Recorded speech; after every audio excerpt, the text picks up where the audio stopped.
할렐루야. 맛있는 교회 온라인 예배 들으신 여러분을 주님의 이름으로 환영합니다.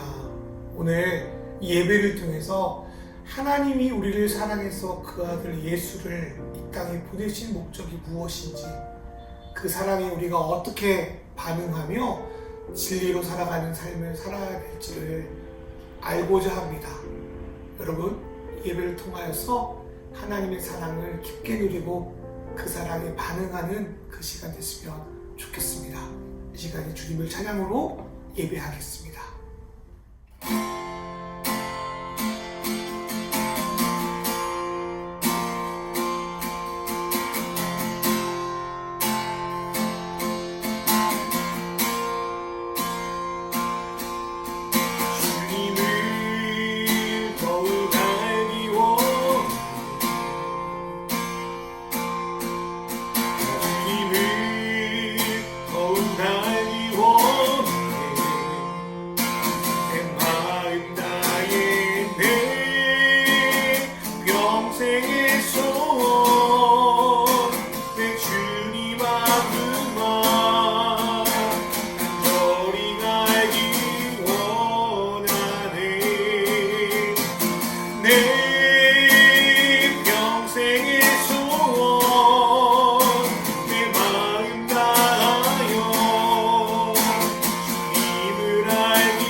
주님을 더욱더 깊게 헤아리기 원합니다.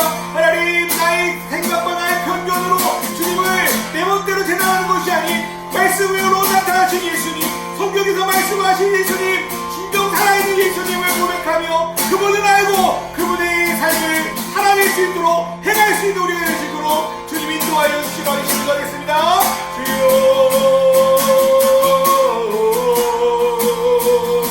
아버지 불러주세요.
사랑하네. 주님을 사랑하 기쁨을 그 즐거움을 빼앗기지 않게 하소서.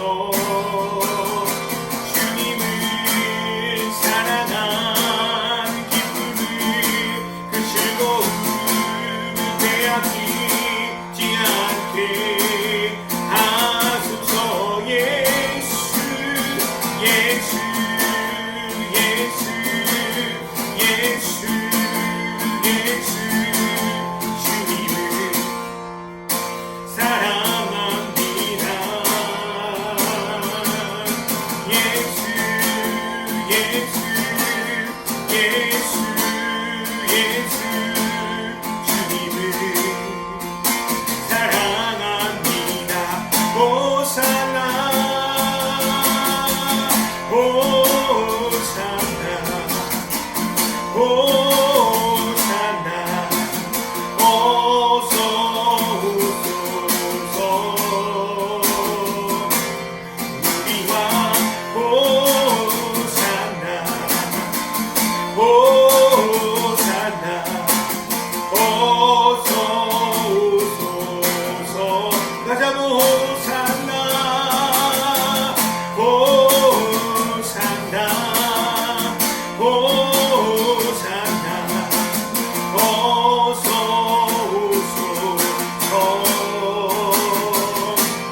우리와 호산나 호산나 어서 오소서.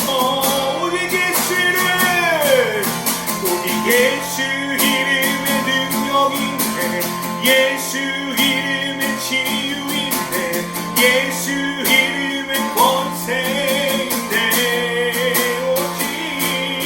오직 예수 이름의 회복인데 예수 이름의 자유인데 예수 이름의 구원인데 외주 오직 예수 이름의 능력인데 예수 이름의 치유인데 예수 이름의 권세인데 오직 예수 이름의 회복인데 예수 이름의 자유인데 예수 이름의 구원인데 예수 예수 예수 예수 주님을 사랑합니다. 예수 예수 예수 예수 주님을 사랑합니다. 넘쳐나네 넘쳐나네 주를 향한 내 속에 갈망이 주님께로 날 이끌어 주소서. 주님을 더 원하 넘쳐나네 넘쳐나네 넘쳐나네 주를 향한 내 속에 갈망이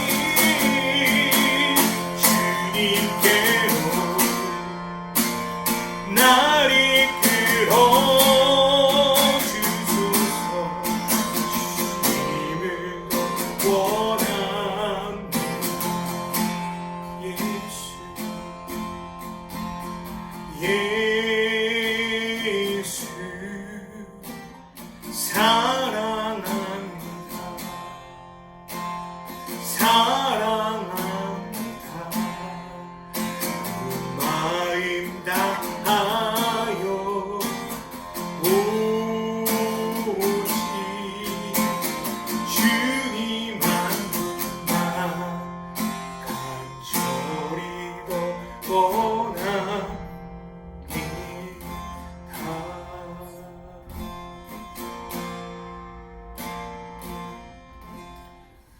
하나님 아버지, 그 아들 예수를 통하여 주신 사랑에 감격합니다. 그 사랑을 알고 그 사랑을 전하고 그 사랑에 내 마음과 내 생각을 온전히 담그기 원합니다. 주님의 한량없고 놀라운 사랑에 감격하여 그 사랑에 반응하는 삶 살기 원합니다. 요한복음 3장 16절의 놀라운 사랑을 값싸 취급하지 않기 원하고 평범하게 대하지 않기 원하고 그 사랑으로 온전히 나타내며 온전히 반응하며 그분께 진리로 살아내는 삶을 보여드리고자 합니다. 주님 역사하여 주십시오. 오늘 예배 가운데 성령 안에 임하셔서 우리가 사랑을 알고 그 사랑을 누리는 자답게 살아갈 수 있도록 축복하여 주시옵소서. 예수님의 이름으로 기도합니다. 아멘. 오늘의 말씀은 요한복음 3장 16절부터 21절까지 말씀입니다. 하나님께서 세상을 이처럼 사랑하셔서 외아들을 주셨으니 이는 그를 믿는 자마다 멸망하지 않고 영생을 얻게 하려는 것이다. 하나님께서 아들을 세상에 보내신 것은 세상을 심판하시려는 것이 아니라 아들을 통하여 세상을 구원하시려는 것이다. 아들을 믿는 사람은 심판을 받지 않는다. 그러나 믿지 않는 사람은 이미 심판을 받았다. 그것은 하나님의 독생자의 이름을 믿지 않았기 때문이다. 심판을 받았다고 하는 것은 빛이 세상에 들어왔지만 사람들이 자기들의 행위가 악함으로 빛보다 어둠을 더 좋아하였다는 것을 뜻한다. 악한 일을 저지른 사람은 누구나 빛을 미워하며 빛으로 나오지 않는다. 그것은 자기 행위가 드러날까 보아 두려워하기 때문이다. 그러나 진리를 행하는 사람은 빛으로 나온다. 그것은 자기 행위가 하나님 안에서 이루어졌음을 드러내려는 것이다. 아멘. 할렐루야. 맛있는 교회 온라인 예배를 드리신 여러분을 주님의 이름으로 환영합니다. 세상에는 이해하기 어려운 것들이 많이 있죠. 이 세상의 원리들을 밝혀내는 과학조차도 이론적으로는 이해가 되는데 실제 현실에서는 이해하기 어려운 것들이 많이 있습니다. 그 중에 하나가 양자역학입니다. 양자역학 제가 문과 출신으로 잘 모르지만 그래도 나름대로 공부한 것들 잠깐 나누려고 합니다. 양자역학은요, 원자, 분자, 전자 같은 작은 단위의 현상을 연구하는 학문인데 우리는 보통 빛을 통하여 이 물체가 있다 없다를 파악하는데 이 물체가 고체적인 어떤 입자 성질뿐 아니라 액체적인 파동의 형태를 가지고 있다는 거예요. 그러니까 이 몸이 다 분자, 파동으로 되어 있다는 거죠.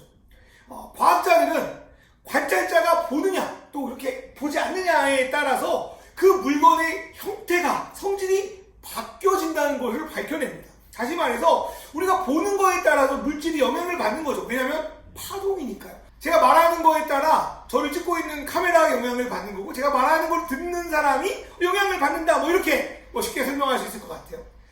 또한 양자역학에서는 시간과 물질 에너지는 우리가 실제로 사물로 인식하는 것과 다르게 존재한다라고 말합니다. 쉽게 말하면 우리가 당연히 있다고 하는 물체가 실제 보기 전에는 있다고 말할 수 없다는 거예요. 되게 이상황당하죠. 내가 눈을 감아도 제 앞에 있는 컴퓨터가 있을 거고 내가 눈을 떠도 이 컴퓨터가 있을 건데 이게 상식인데 내가 눈을 감으면 이 컴퓨터가 그대로 있다고 말할 수 없다는 거예요. 눈을 감은 순간 내 앞에 있는 컴퓨터는 내가 본 컴퓨터와 다른 컴퓨터라는 거예요. 눈을 뜬 순간 영향을 받아서 이 컴퓨터는 내가 인식하는 컴퓨터라는 거예요. 이게 되게 말장난 같잖아요. 그러니까 우리가 아는 그 저명한 과학자인 아인슈타인도 이들의 주장을 되게 황당하게 여겨요. 그래서 그 양자역학을 주장한 젊은 과학자들을 한 어떤 세미나에 불러놓고 막 토론을 벌이는데 그중 한 가지 예를 제가 찾아보니까요. 아인슈타인이 그랬죠. 야, 여기 봐라. 달 보이지? 네, 달 보입니다. 그러면 지금 눈 감아봐. 그러면은 이 달은 어딨냐? 그렇게 물어봤더니 이 양자역학을 주장하는 젊은 과학자들이 그 당시 젊은 과학자들이겠죠. 뭐라고 했냐면 눈을 감으면 우리가 알고 있던 그 달은 없습니다. 이렇게 말했다는 거예요. 저도 양자역학에 대해서 잠깐 이제 배운 건데요. 말하면서도 이해하기 쉽지 않습니다. 되게 환타지설 같죠. 그런데 양자역학을 이해하지 못하는 것은 당연하다는 거예요. 미국인들이 가장 똑똑하다고 생각하는 미국 사람들 중에 하나인 그 양자역학 물리학자 리처드 파인만이라는 사람이 있는데 이 사람은 양자역학에 대해서 아주 유명한 말을 남기는데 이렇게 말했다고 해요. 이 세상에서 양자역학을 이해하는 사람은 한 사람도 없다라고 말합니다.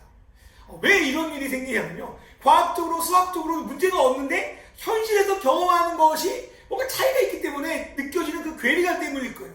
그 사실과 느낌 사이에 그 괴리가 있기 때문에 이해가 안 가는 거죠. 그러면 그 괴리가 생기는 원인이 뭐예요? 그 괴리가 생기는 문제가 뭡니까? 우주가 문제입니까? 과학적인 원리가 문제입니까? 아니죠. 그거를 경험하지만 이해하지 못하고 깨닫지 못하는 우리 인간에게 문제가 있는 거예요. 우리 인간의 한계 때문에 이해하지 못하는 것이 과학적으로나 수학적으로나 양자역학이 맞다는 것이 계속 드러나고 있고 나타나고 있다는 거죠. 이처럼 수학적으로 존재하고 과학적으로 밝혀낸 우주의 원리도 우리가 제대로 이해하지 못하고 깨닫지 못하잖아요. 그렇다면 우리를 창조하신 하나님을 우리가 제대로 이해할 수 있습니까? 그건 절대로 이해할 수 없다는 거예요. 하나님이 하시는 것도 마찬가지죠. 하나님이 하시는 일도 마찬가지죠. 제가 목사지만 성경을 보면서 가장 이해할 수 없는 대목은 하나님이 우리를 그냥 사랑하신다는 거예요. 요한복음 3장 16절 말씀 있잖아요. 하나님이 세상을 이처럼 사랑하사 독생자를 주셨으니 이는 그를 믿는 자마다 멸망하지 않고 영생을 얻게 하십니다. 여러분, 기독교인이 가장 외우는 말씀 중에 하나가 요한복음 3장 16절이 아닐까 싶어요. 창세기 1장 1절과 더불어서 말이죠. 어렸을 때 그냥 외우면 사탐준다고 해서 외우고 했는데 인생을 살아가면 살아갈수록요, 하나님이 우리를 사랑할 구석이 우리 안에 어디에도 없다는 것을 늘 느껴요. 그래서 하나님이 베푸신 사랑이 무엇인지를 조금이라도 깨달은 사람은 이렇게 반응할 수밖에 없을 것 같아요. 하나님이 자신을 배신하고 떠난 인간을 구원하기 위해서 자기 아들을 이 땅에 보내신 것도 모자라서 그 죄값을 아들의 목숨으로 대신 치른다고요. 이게 말이 되는 이야기예요. 왜 하나님은 이 인간에게 왜 그렇게까지 하시는데요? 그렇게 말할 수밖에 없다는 거예요. 저는 지금도 하나님의 사랑을 제대로 이해할 수 없어요.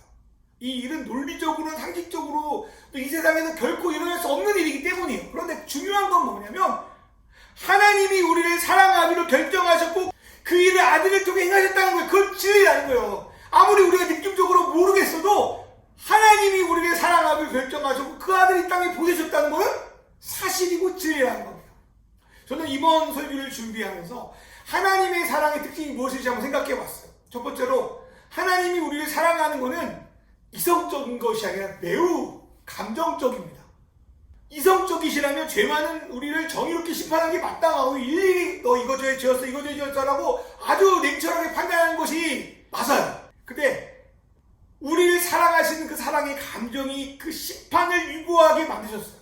이성적인 판단을 흐리게 하셨어요. 그래서 그 사랑을 우리에게 행하셨습니다. 두 번째로 죄를 지은 인간에게 대가를 치르는 것이 지극히 상식적임에도 하나님은 인간을 사랑하고 용서하기 위해서 매우 무모한 일을 하십니다.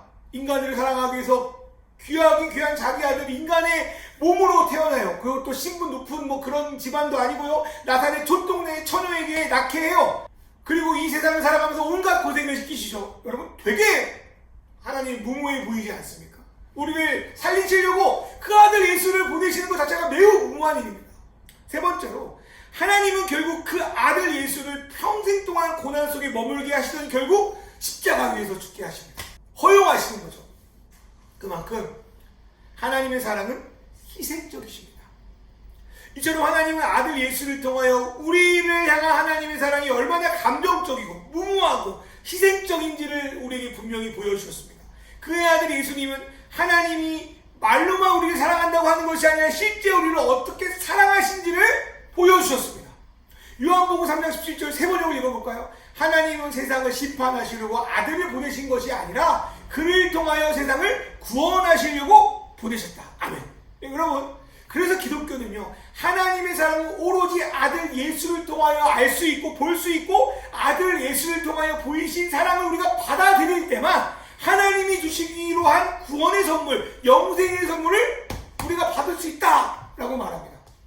그리고 하나님은 모든 사람이 자신이 준비한 그 구원의 선물을 받아들임으로 자기의 사랑 안에 거하기를 원하십니다. 그런데 여러분, 사랑이라는 거 억지로 될 수 있는 거 아니잖아요. 여러분, 연애나 결혼해봤지만 억지로 되는 거 아니에요. 사랑은 일방통행으로 이루어질 수 없습니다. 강압적인 것은 사랑도 아니에요. 아무리 사랑을 주고 싶어도 상대가 받아들이지 않으면 그 사랑은 성립될 수 없습니다. 사랑은 거절될 수 있습니다. 우리 거절하면 상대가 주기로 한 모든 것을 포기한다는 것과 다름이 없어요. 그렇게 하나님과 그의 아들 예수를 거부하면 그분이 우리와 함께 있으려고 준비한 곳 하나님 나라 천국에 들어가지 못하는 것도 당연한 거예요. 그렇다면 왜 사람들은 하나님과 그의 아들 예수를 받아들이지 못합니까? 그 사랑을 받아들이지 못하는 이유가 뭡니까? 첫 번째로 실제 예수를 모르기 때문에 그 사랑을 받아들이지 못합니다. 우리가 누군가를 만나거나 또 계약을 할 때 가장 중요한 건 믿음이잖아요. 그리고 그 믿음은 반드시 설득이라는 것을 동반합니다. 설득을 잘 모르는 것을 알게 해서 상대가 그 일을 하도록 만드는 거예요. 만약 그 일을 몰라서 얼떡뚱땅 넘어가게 되면 그때는 막 뭔가 받아들인 것 같은데 나중에는 아주 큰 손해를 보게 됩니다. 제가 최근에 제가 같은 보험을 좀 보고 좀 정리하고 있는데요. 보험이 좀 그런 것 같아요. 대충 아는 사람 소개로 뭐 좋다고 해서 묻지고 따지도 않고 들으면 나중에 내가 얼마나 잘못했는지 어리석은 선택을 했는지를 깨닫게 돼요. 좀 어려워도 무슨 말인지 모르겠어도 내가 들으려고 하는 게 무엇이고 어떤 효과가 있고 얼마나 비용이 드는지를 꼼꼼히 살펴보고 알고 따질 때 손해 안 봐요. 예수 믿는 것도 비슷한 것 같아요. 예전 사람들은요 마치 대충 보험 드는 것처럼 예수를 믿었던 것 같아요. 무슨 말인지 잘 모르겠고 예수를 믿으면 그냥 좋디야 복 받는디야 그러면서 예수를 믿었고 이런 분들이 교회 구성원의 상당수를 차지하면서 교회를 다니는데 예수에 대해 잘 모르는 이상한 일들이 한국 교회 안에서 나타났습니다.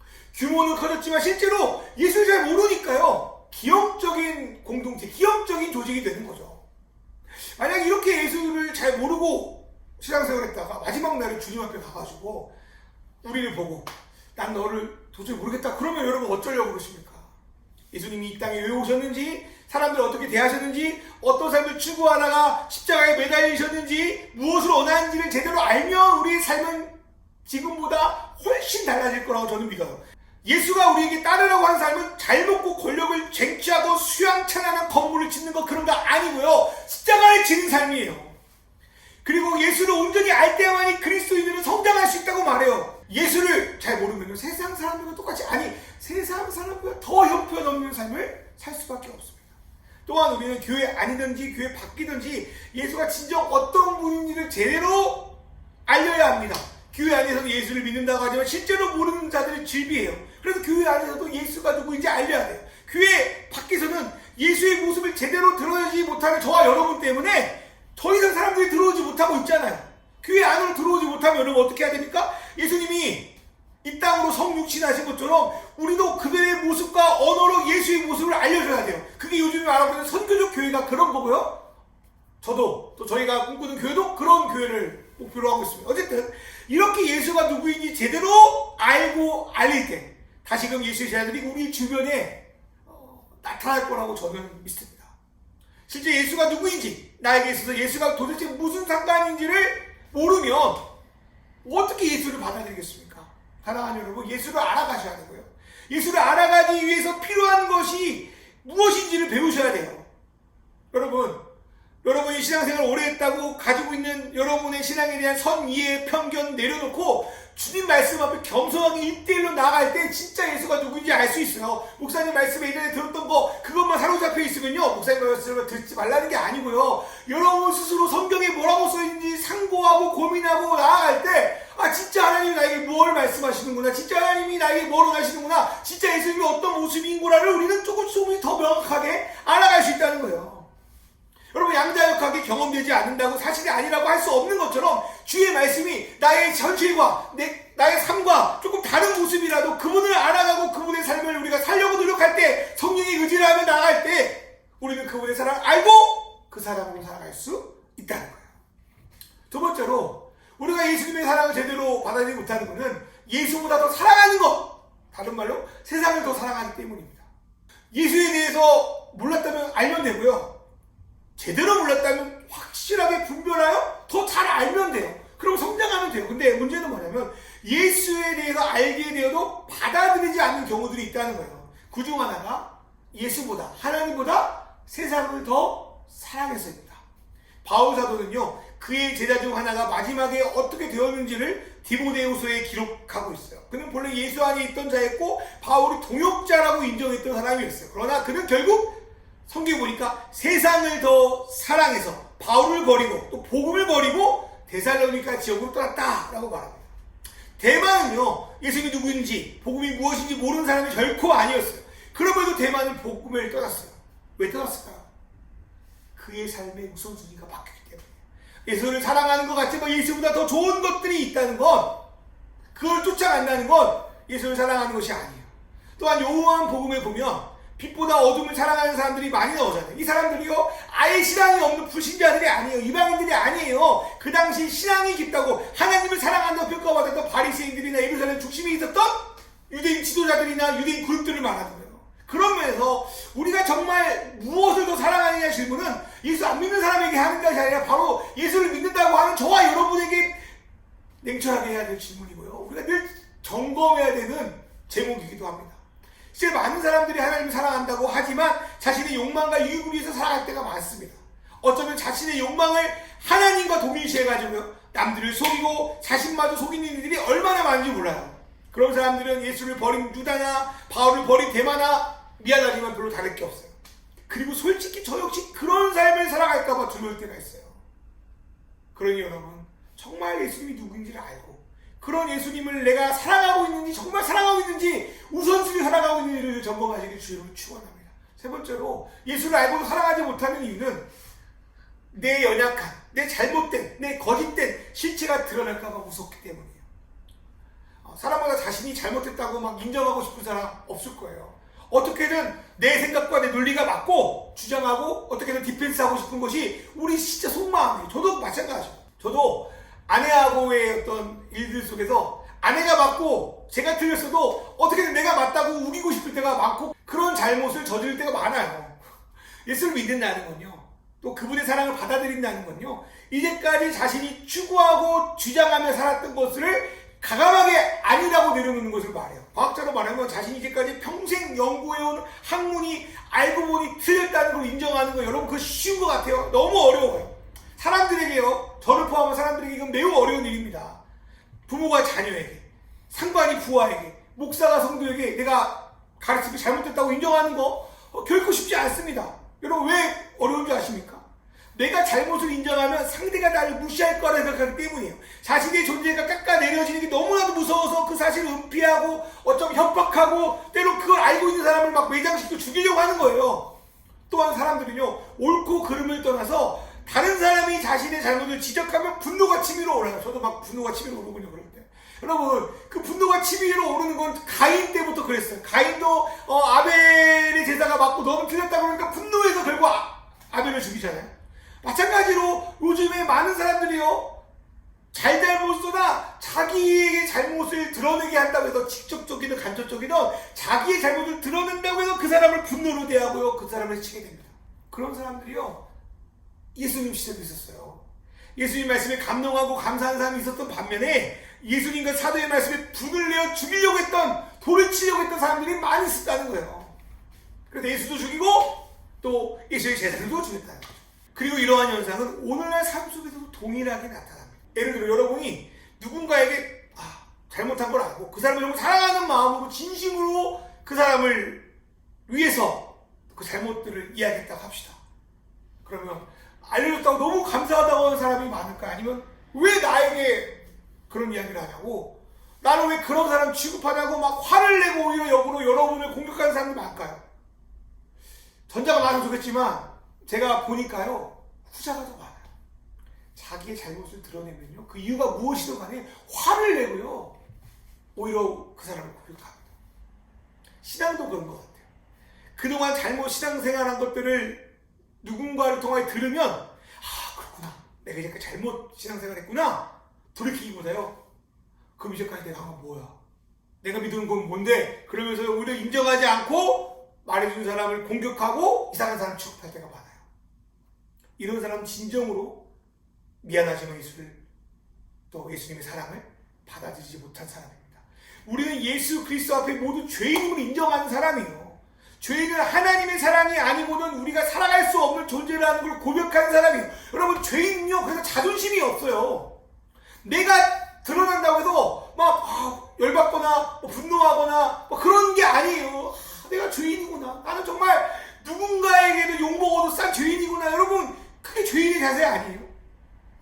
그런데 자신이가 조금 드러난다고, 자기의 허물이 좀 나타난다고 화를 내고 인정하지 않는 것은 그분의 사랑을 무시하는 거예요.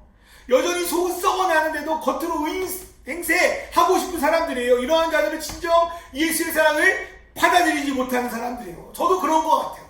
너무 부끄러워. 조금만 내 죄가 드러나고 나의 허물이 드러나면 막 인정하기보다 막 변명하고 싶고요. 막 분노하고요. 화내고요. 그래요. 정말 그렇습니다. 또 나의 연약함이 드러날까봐, 또 내가 틀렸다는 걸 증명될까봐 여러분 어머나 고심하고 애쓰고 잠 못 자고 그러잖아요. 여러분 그러지 마십시오. 용아 그러지 마. 두려워하지 마십시오. 사랑은 두려움을 내어 쫓습니다. 사랑은 거짓으로 남을 속이거나 포장하는 것이 아니에요. 거룩한 척, 똑똑한 척 하는 것이 아니라 자신의 모습을 주님의 사랑 안에 꺼내놓을 때, 또 자신의 허물을 주님의 사랑으로 공동체원들에게 꺼내놓을 때 주님의 사랑이 그 사람을 온전케 할 겁니다. 사랑하는 여러분, 예수를 통해 보이신 하나님의 사랑을 받아들인 사람, 그리고 그 사랑을 다른 사람, 그 사람이 바로 진리를 따라 사는 사람입니다. 하나님은 우리를 사랑하시고요, 다시 관계를 맺기 위해서 독생자 예수를 십자가에 달려 죽게 하셨습니다. 하나님의 진리는요, 감정적인 무모한 듯 보이지만 우리를 위해 자기 아들의 생명을 주신 그 희생적인 사랑을 받아들일 때부터 시작됩니다. 그 진리를 받아들이기 위해서 아들 예수를 배우고 알아가는 건 당연해요. 알았으면 그 놀라운 사랑 앞에 감격하여 하나님이 우리를 우선순위로 두었듯 우리도 하나님을 우선순위로 두는 삶을 살아가야 돼요. 그게 바로 예수를 사랑하는 거예요. 그리고 그 놀라운 사랑 앞에 이제껏 자신을 감추고 속였던 걸 내어 던져버리고 나 있는 모습 그대로 주님 앞에 나와야 합니다. 그럴 때 진리가 우리를 움직이고 주변의 시선에서 우리를 자유롭게 하고 우리를 진리를 따라 살아가게 만듭니다. 하나님은 이렇게 진리를 따라 살아가는 모습을 우리를 통하여 나타내고 싶어 합니다. 드러내지 않고는 숨긴 것이 없고 나타내려 하지 않고는 감출 것이 없는 것처럼 진리를 따라 살아가는 사람은 그 모습이 드러나고 비출 수밖에 없어요. 사랑하는 여러분, 정말로 요한복음 3장 16절, 여러분이 암송하고 있는 요한복음 3장 16절에 따라 하나님을 사랑하십니까? 그 아들 예수를 정말 그렇게 믿고 있습니까? 그렇다면 그 사랑에 힘입어 진리로 살아가십시오. 내가 부족한다고 못한다고 하십니까? 그렇다면 성령 하나님께 도움을 구하셔야 돼요. 사랑은 모든 것을 참고 견디고 이기게 하신대요. 그 사랑에 의지하며 나갈 때 우리는 진짜 사랑 누리게 됩니다.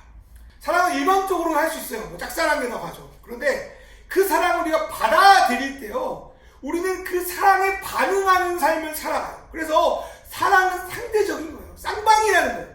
사람의 사랑도 그러할진데 하물며 하나님의 사랑이 어떻겠습니까?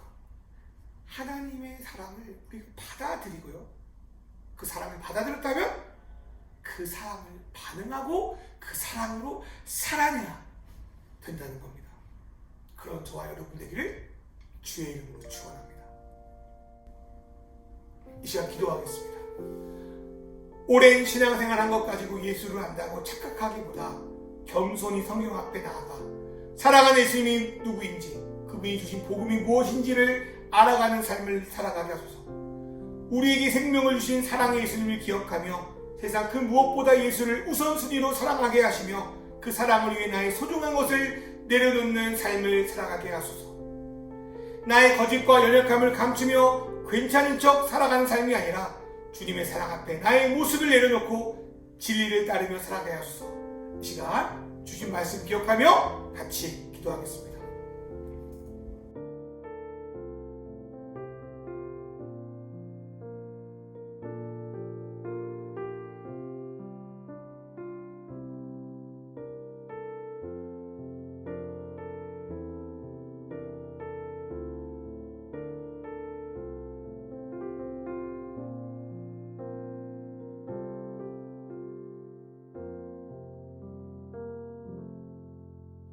하나님 아버지, 하나님을 사랑하고 예수님을 사랑한다고 하지만 예수님보다는 내 욕심에, 내 욕망에, 내 감정에 취해 있는 제 자신을 발견하며 너무 부끄러울 따름입니다.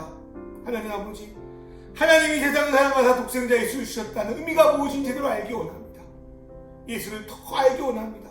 예수의 삶을 더 깊게 깨닫기 원합니다. 그래서 그분의 삶을 따라가기 원합니다. 하나님, 예수의 사랑을 배웠지만 따라가지 못하게 하는 것들이 있습니다. 예수님의 말씀보다 더 사랑하는 것들이 우리를 그 앞에 나아가지 못하게 할 때가 많습니다. 하나님, 주님의 사랑을 인정할 때 나의 허물되고 거짓된 모습이 드러날까봐 두려워서 그분의 사랑에 온전히 반응하지 않을 때가 있습니다. 하나님, 사랑은 두려움을 내어 쫓는다고 말씀하셨다오니 내가 깎이는 것이 두려운 것이 아니라 하나님의 권속, 하나님의 가족이 되지 못할까봐 두려워하게 하시고, 하나님, 내 자존감은 내가 세우는 것이 아니라 하나님이 세운다는 걸 기억하며 주님 앞에 죄인으로 주님의 사랑이 아니고는 살 수 없는 존재로 나아갈 수 있도록 인도하여 주십시오. 하나님, 예수님을 사랑한다고 하지만 그 사랑에 온전히 반응하는 사람들은 별로 없습니다. 하나님 아버지, 부족한 종이 그 사랑에 반응하는 삶을 하기 원합니다. 나의 삶을 보면 할 수 없을 것 같습니다. 그러나 주님이 우리를 사랑하시고 그 사랑에 반응할 때 그 사랑으로 행한다는 그 말씀을 붙들고 나갈 때 사랑이 우리 안에 온전하게 되기 원합니다. 참고 견디고 이기고 주님의 사랑을 나타내는 제가 되게 하여 주시고 이 말씀을 듣는 믿음의 사람들이 될 수 있도록 주님 인도하여 주시옵소서. 하나님 아버지, 전국에 다 코로나가 나타나고 있습니다. 이럴수록 주님의 사랑이 필요합니다. 내 욕망을 채우고 내 소원을 채우는 그런 사랑이 아니라 나보다 남을 더 생각하고 공동체를 생각하는 그런 사랑의 모습을 대한민국 국민들이, 또 부족한 저희들이 나타낼 수 있도록 인도하여 주시옵소서. 이 모든 말씀을 주 예수 그리스도의 이름으로 기도드리옵나이다. 아멘. 이제는 우리 주 예수 그리스도의 은혜와 하나님 아버지의 사랑과 성령님의 인도하심, 이제 하나님의 사랑을 배우고 다른 것보다 하나님을 더 사랑하고 하나님과 사람들 앞에 나의 허물이 드러내는 것을 두려워하지 않고 성령의 은혜로 나아가며 진리로 따라 살아가기 원하는 믿음의 성도들 머리 위에, 또 맛있는 교회의 사역위에 이제부터 영원히 함께 하시기를 간절히 축원하옵나이다. 아멘. 말씀에 아멘이 되신다면 구독, 좋아요를 눌러주세요.